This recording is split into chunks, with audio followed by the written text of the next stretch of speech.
चलिए आज की वीडियो में हम और आप संविधान के उद्देश्य या प्रस्तावना के विषय में पढ़ें और समझें। संविधान के उद्देश्य क्या है, चाहे हम उसे उद्देश्य कहें या प्रस्तावना कहें। एक बार हम पढ़ रहे हैं, इसके उद्देश्यों को बता रहे हैं, उसके बाद बताएंगे इसमें जो वर्ड हैं क्या क्या है और कैसे कहाँ से मतलब किया गया है। ठीक है, तो संविधान के विषय में आज देखिए उद्देश्य या प्रस्तावना। आप जान रहे हैं संविधान की जब बैठक हुई 9 दिसंबर 1946 को हुई, उसमें जो है अस्थायी अध्यक्ष के रूप में डॉक्टर सचिदानंद को चुना गया। उसके बाद 11 तारीख को दोबारा बैठक जब हुई, उसमें अस्थायी अध्यक्ष को राजेंद्र प्रसाद को चुना। इसके बाद 13 दिसंबर को जो बैठक हुई उसमें क्लियर हो गया कि लोग क्यों बैठे हैं। यानी 13 दिसंबर को पंडित जवाहरलाल नेहरू ने उद्देश्य प्रस्ताव प्रस्तुत किया। वही उद्देश्य प्रस्ताव जो है प्रस्तावना, वही प्रस्तावना आज हम पढ़ेंगे और उसके विषय में आपको बताएंगे कि प्रस्तावना के शब्द हैं कैसे कैसे हैं। तो एक बार हम प्रस्तावना आपको बता रहे हैं।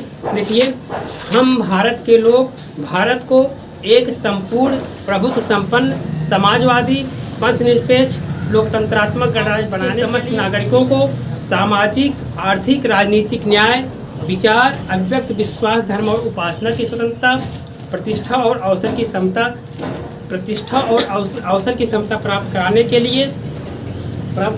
लिए तथा उन सब में व्यक्ति की गरिमा राष्ट्र की एकता और अखंडता को सुनिश्चित कराने के लिए दृढ़ संकल्प होकर अपने इस संविधान सभा में आज दिनांक 26 नवंबर 1949 मिति मार्ग शुक्ल सप्तमी संवत 2006 विक्रमी को एतत् द्वारा इस संविधान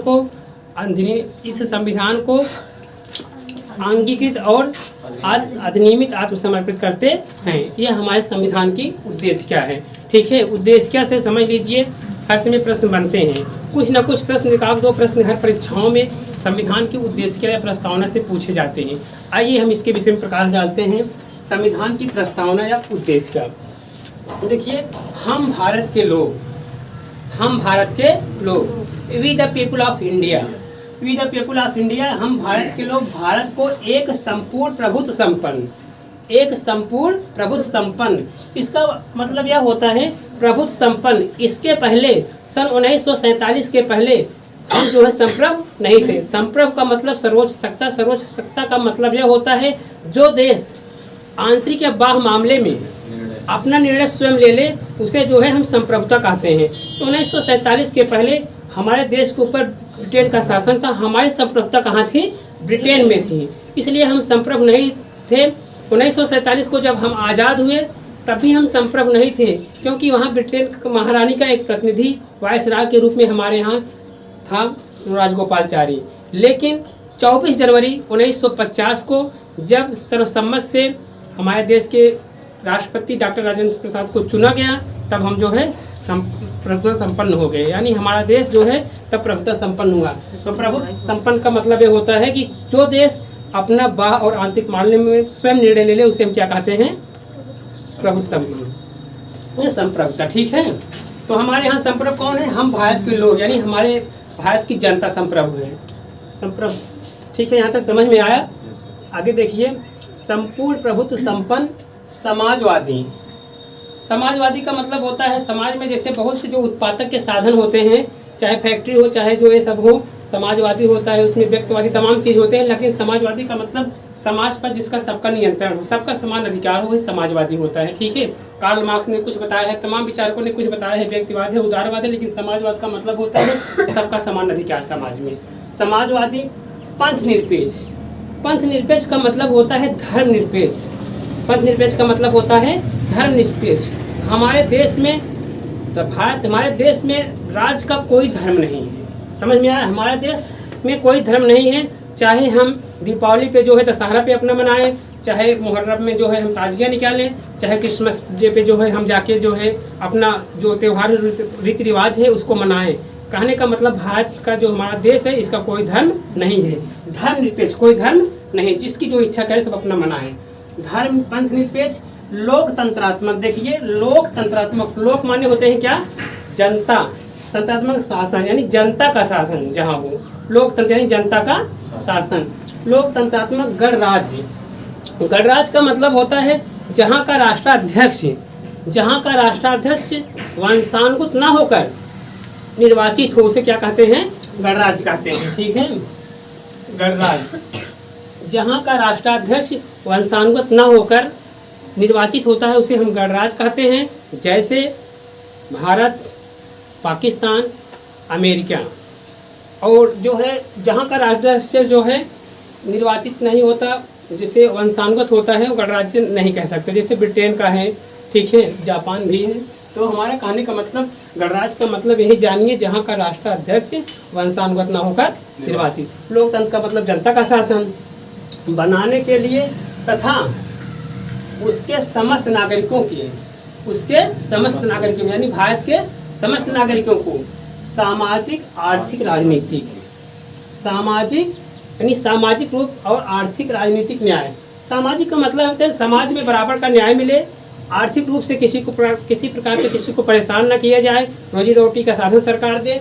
और राजनीतिक न्याय का मतलब ये होता है, जैसा हमारे कहने का मतलब हमें वोट देने का अधिकार राजनीतिक न्याय है, हमें कोई रोक नहीं सकता, हमें चुनाव लड़ने का अधिकार हमारा अधिकार है। ठीक है, कहने का मतलब सामाजिक, राजनीतिक, आर्थिक और राजनीतिक न्याय मिलना चाहिए, किसी को कोई रोकेगा नहीं। आपका आर्टिकल कहता है, 15 आर्टिकल भी कहता है कि जात, धर्म, लिंग के स्थान पर किसी को भेदभाव नहीं किया जा सकता। और आर्टिकल 325 भी कहता है धर्म, लिंग,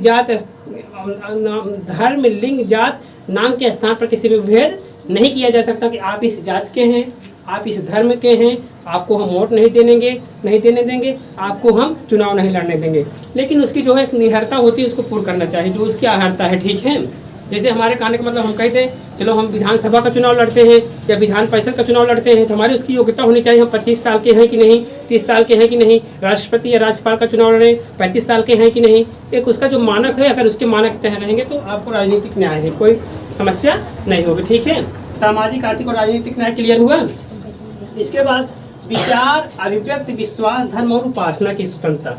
विचार, आप अपने विचार रख सकते हैं, विचार रखने की स्वतंत्रता है हमारे संविधान में। अभिव्यक्त कर सकते हैं, अभिव्यक्त का मतलब अपने विचार रख सकते हैं, अभिव्यक्त कर सकते हैं। बहुत लोग देखिए अभिव्यक्त करते हैं, यहाँ तक दाढ़ी भी रखा लेते हैं, बहुत लोग ऐसे बाल कटा लेते हैं, बहुत लोग कुछ करके अभिव्यक्ति करते हैं, बहुत लोग काली पट्टी बांध के अपना जो है विरोध भी दिखाते हैं।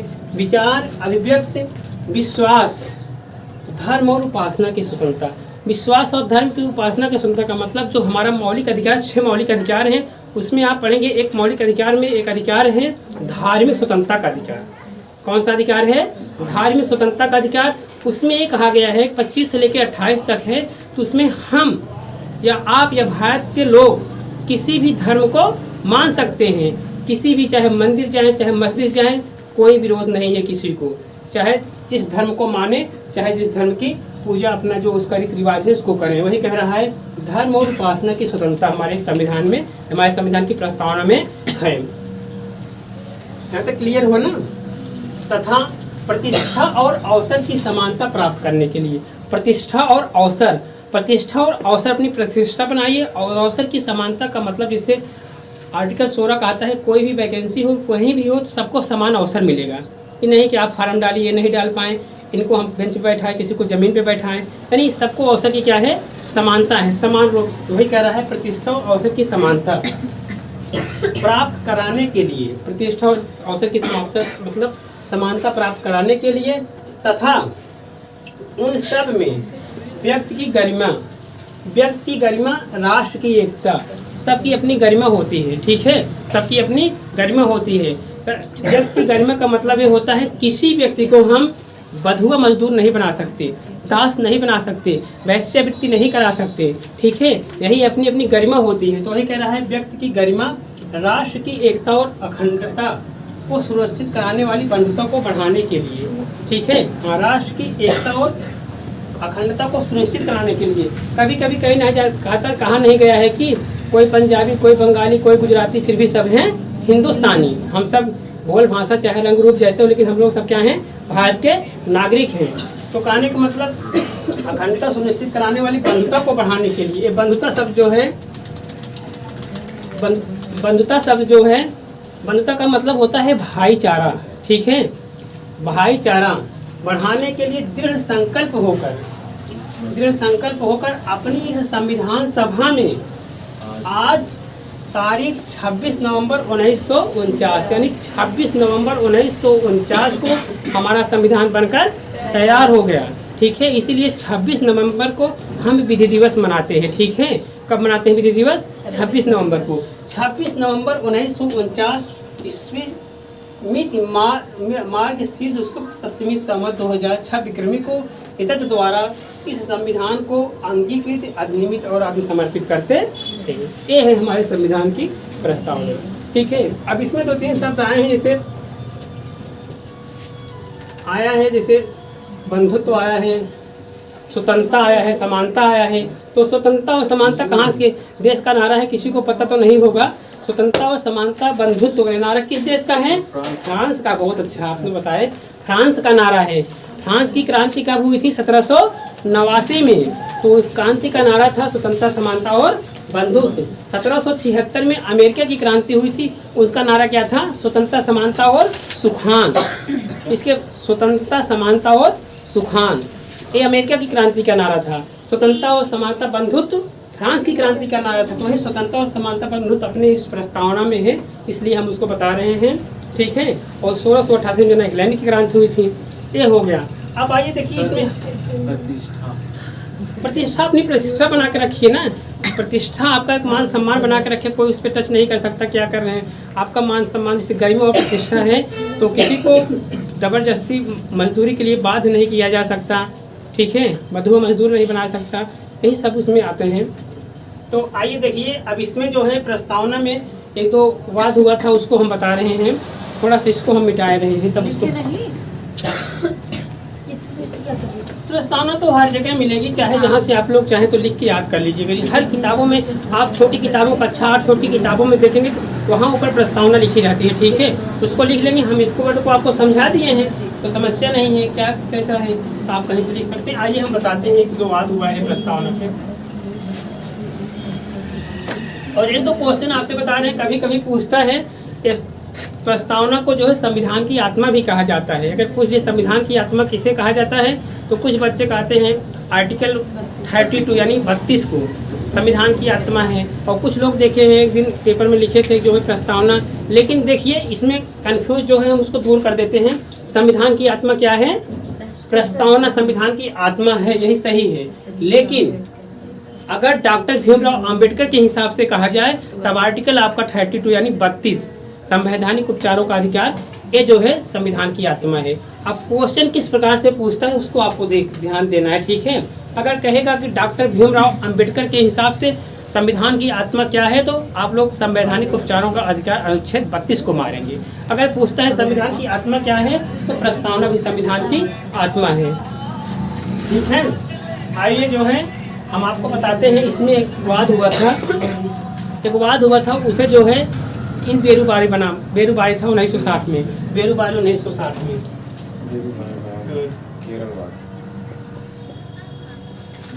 वाद 1960, बेरूबारी वाद 1960 में जो हुआ था, इसमें जो है कहा गया कि संविधान जो है, तो प्रस्तावना जो है संविधान विचार जानने की कुंजी है। ये जो है, इसमें जो है संशोधन नहीं है। प्रस्तावना जो है संविधान का भाग नहीं है। प्रस्तावना संविधान का भाग नहीं है। बेरूबारी वाद कब था? 1960 में। ठीक है, लेकिन इनके विचारों की जानने की कुंजी है, ये जो है संविधान का भाग नहीं है। कौन कहा? बेरूबारी में संविधान का भाग नहीं है। 1960 में बेरूबारूवाद जो है, इसमें कहा गया कि प्रस्तावना संविधान का भाग नहीं है।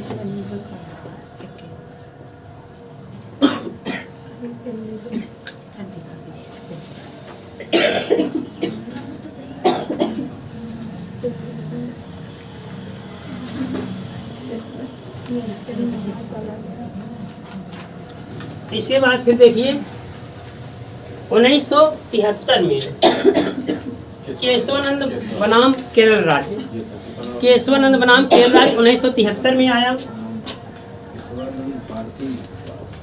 केशवानंद भारती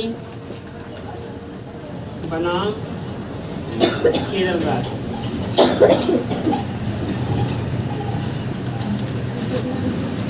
1973 में। कभी कभी पूछता है केशवानंदवाद कब था, 1973। बेरुबारीवाद कब था, 1960। ये डेट आप लोग याद कीजिए। उसमें कहा कि भाग नहीं है, लेकिन जब केशवानंद भाग आया तो इसमें कहा गया कि संविधान जो है उसमें वो बताए थे कि इसमें संशोधन कुछ किया नहीं जा सकता, लेकिन केशवानंदवाद में कहा गया कि संविधान जो प्रस्तावना जो है, संविधान की जो प्रस्तावना है, केरल वाले वाद में कहा गया कि इसमें जो है संशोधन किया जा सकता है, लेकिन मूल ढांचे को छोड़कर। केशवानंद भारती बनाम केरल राज्य में कहा गया कि प्रस्तावना में संशोधन किया जा सकता है, लेकिन मूल ढांचे को छोड़कर।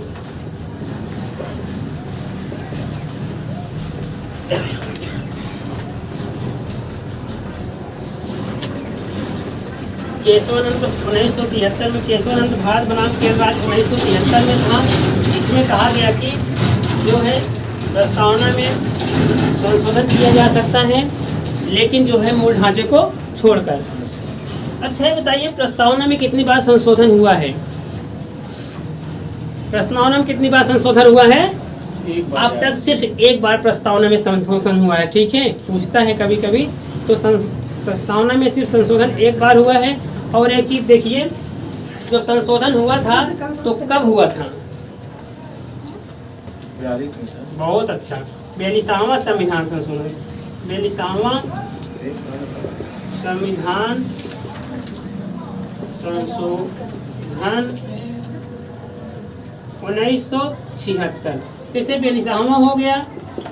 तो अगर हमें याद नहीं आ रहा है कब था, तो 1976 कैसे जान पाएंगे? तो 4-2-6 है, तो 1976 में। अगर 44वां आ जाएगा इसी हिसाब से, तो 1944-48 में हुआ था। अभी हम जब बताएंगे 44वां, तो बाद में आपको बता रहे हैं कि 42वां कब हुआ था, तो उसको जानने के लिए 4-2-6 यानी 1976 पूछता है 42वां संविधान संशोधन कब हुआ था। तो हो सकता है डेट याद न रहे, तो आप जोड़ लीजिएगा 4-2-6 यानी 1976 में। 44वां 4-4-8 1978 में। तो 42वां संविधान जब हुआ था 1976 में, इनमें 3 नए शब्द जोड़े गए हमारी प्रस्तावना में। पूछता है कि 42वां संविधान संशोधन में कौन कौन से शब्द जोड़े गए। आइए हम आपको बताते हैं। 42वां संविधान संशोधन 1976 में हुआ, तो प्रस्तावना में 3 नए शब्द जोड़े गए। हुआ प्रस्तावना में 3 नए शब्द जोड़े गए। तो पूछता है कि पहली बात, प्रस्तावना में संशोधन कितनी बार हुआ? तो प्रस्तावना में संशोधन एक बार हुआ। जब एक बार हुआ तो क्या हुआ था प्रस्तावना में संशोधन? तो प्रस्तावना में संशोधन 42वां संविधान संशोधन 1976 में हुआ। इसमें क्या जोड़ा गया? 3 शब्द नए जोड़े गए। क्या क्या है देखिए, समाजवादी, पंथ निरपेक्षता, पंथ निरपेक्ष और अखंडता। देखिए, अगर ना याद हो तो सपा आ करेंगे तो क्लियर हो जाए। स से समाजवादी, प से पंथ निरपेक्ष, अ से अखंडता। यही 3 शब्द जो है प्रस्तावना में नए जोड़े गए। कब जोड़े गए? 42वां संविधान संशोधन 1976 में। ठीक है, और बेरुबारी में कहा गया कि जो है संविधान का मूल भाग नहीं है, लेकिन 1960 में था। और उसमें जो है केशवानंद में कहा गया कि प्रस्तावना जो है संविधान का भाग, इसमें संशोधन किया जा सकता है, और जो है मूल ढांचे को छोड़कर। और 42वां संविधान संशोधन 1976 में हुआ। इसमें 3 नए शब्द जोड़े गए। क्या क्या जोड़ेंगे? समाजवादी, पंथ निरपेक्ष और अखंडता। ये 3 नए शब्द जोड़े गए 42वां संविधान संशोधन 1976 में। यहाँ तक लिख लीजिए।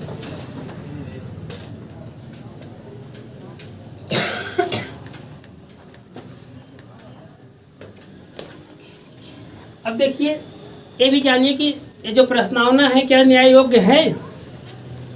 प्रस्तावना न्याय योग्य नहीं है। प्रस्तावना को लेकर हम जो है न्यायालय नहीं जा सकते, प्रस्तावना न्याय योग्य नहीं है। इसको लिख लीजिएगा, प्रस्तावना न्याय योग्य नहीं है। ठीक है,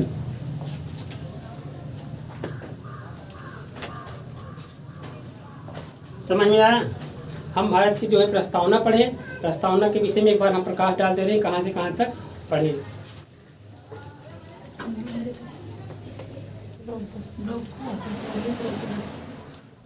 देखिए आगे, चलिए देखिए, प्रस्तावना के कुछ महत्वपूर्ण जो है बिंदु, प्रस्तावना में कुछ महत्वपूर्ण बिंदु है। हम आपको बताया कि प्रस्तावना जो है संविधान के विचार जानने की कुंजी है, लेकिन इसमें कुछ महत्वपूर्ण बिंदु हैं जो कि इस प्रकार है। प्रस्तावना में 3 प्रकार का न्याय है। प्रस्तावना में कितने प्रकार का न्याय है? 3 प्रकार का न्याय है और 5 प्रकार की स्वतंत्रता है। प्रस्तावना में 5 प्रकार की स्वतंत्रता है। 3 प्रकार का न्याय कौन कौन है? सामाजिक, आर्थिक और राजनीतिक न्याय। 5 प्रकार की स्वतंत्रता बताएं: विश्वास, धर्म, उपासना, प्रतिष्ठा और अवसर। उसके बाद 2 प्रकार की समता है और हम भारत के लोग जना संप्रभु भारत की जनता है। आइए देखिए, और इसके बाद जो है और प्रस्तावना में न्याय योग्य नहीं है। प्रस्तावना न्याय योग्य नहीं, इसके पहले हम आपको बताए थे प्रस्तावना को लेकर हम जो है न्यायालय नहीं जा सकते, यह न्याय योग्य नहीं है। इसके पहले हम आपको बताए थे 1960 में बेरूबारीवाद था, उसमें कहा गया कि प्रस्तावना जो है संविधान का भाग नहीं है। लेकिन 1973 में केशवानंदवाद कहा गया कि जो है ये संविधान का भाग है, इसमें हम संशोधन कर सकते हैं। और 42वां संविधान संशोधन 1976 में हुआ भी, और जो है 3 नए शब्द जोड़े गए। 3 नए शब्द जोड़े गए, कौन कौन से? समाजवादी, पंथनिरपेक्ष और अखंडता शब्द जोड़े गए। ये जो है संशोधन कर सकते हैं, लेकिन मूल स्ट्रक्चर को छोड़कर, यानी मूल ढांचे को छोड़कर। प्रस्तावना में भारत शब्द का उल्लेख कितनी बार हुआ है? प्रस्तावना में भारत शब्द का उल्लेख 2 बार उल्लेख हुआ है। हम भारत के लोग भारत को, इसके बाद पढ़ेंगे तो प्रस्तावना में जो है औपसंघ का नहीं उल्लेख हुआ है। इसी हिसाब से प्रस्तावना से क्वेश्चन बनते हैं। और प्रस्तावना में अब तक कितनी बार संशोधन किया जा चुका है, इस प्रकार से प्रश्न बनेंगे। आपको बताना पड़ेगा एक बार, तो कब जान ही रहे हैं कि 1976 में। प्रस्तावना से इसके बाहर और कुछ नहीं बनेगा, जो बताए हैं इस पर 1-2 बार आप पढ़ेंगे क्लियर हो जाएगा। ठीक है, इसके बाद कल हम आपको बताएंगे, अगले टॉपिक में आपको बताएंगे पूरा जो है 25 जो हमारे जो 22 अनुसूची हैं इसको बताएंगे। उसके बाद 12 अनुसूची को बताएंगे, 22 भाग को बताएंगे। ठीक है, 12 अनुसूची और 22 भाग को बताएंगे। कल का टॉपिक होगा 22 भाग का। ठीक है, उसके बाद 12 अनुसूची बताते हुए हम ले चलेंगे, एक अनुच्छेद से लेके वहाँ तक चलेंगे। तब तक कि हम अपनी वाणी को यहीं पे विराम करते हैं। तब तक के लिए नमस्कार।